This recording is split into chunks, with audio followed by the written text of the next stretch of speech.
بسم اللہ الرحمن الرحیم والسلام علی من اتبع الہدیٰ۔ ہدایت کی اتباع کرنے والوں کو راحت دو جہاں قرآن چینل کی طرف سے سلام عرض ہے۔ صاحبان ایمان، سامعین کرام، ہمارے آج کے سبق کا موضوع ہے سورہ بقرہ کی آیت نمبر 149۔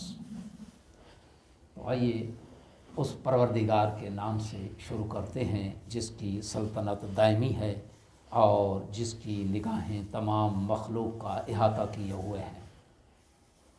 بسم اللہ الرحمن الرحیم۔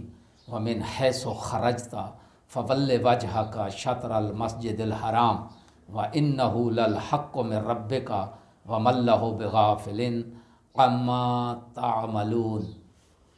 ترجمہ یہ ہے، اور آپ جہاں کہیں بھی نکلیں اپنا رخ مسجد الحرام کی طرف موڑیں، کیونکہ یہ آپ کے رب کا برحق فیصلہ ہے اور اللہ تم لوگوں کے اعمال سے غافل نہیں ہے۔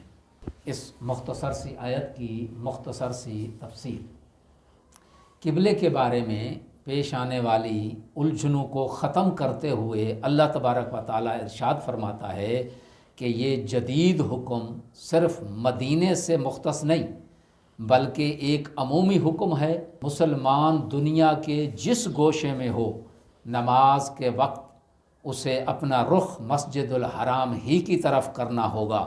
اس پرزور اور واضح بیان سے کمزور ایمان والوں اور منافقوں کے لیے ہیلے بہانے کا موقع ختم ہو گیا۔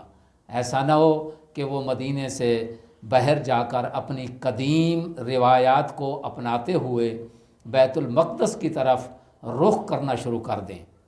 ابتدائے آیت میں روئے سخن رسول اکرم صلی اللہ علیہ وآلہ وسلم کی طرف ہے، جبکہ مقصود پوری امت ہے۔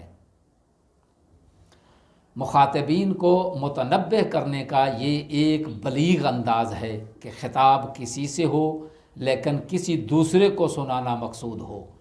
قرآن کا طرز بیان یہی ہے، چنانچہ آیت کا آخری حصہ اللہ تم لوگوں کے اعمال سے غافل نہیں ہے، یہ بتاتا ہے کہ مقصود کلام دوسروں کو متنبہ کرنا ہے۔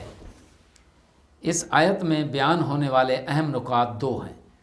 پہلا نقطہ یہ ہے کہ برحق قبلہ وہی ہے جو اللہ کی طرف سے متعین ہو، اور دوسرا اس میں اہم نقطہ یہ ہے کہ انسان جہاں کہیں بھی ہو اسے حق سے متمسک رہنا چاہیے۔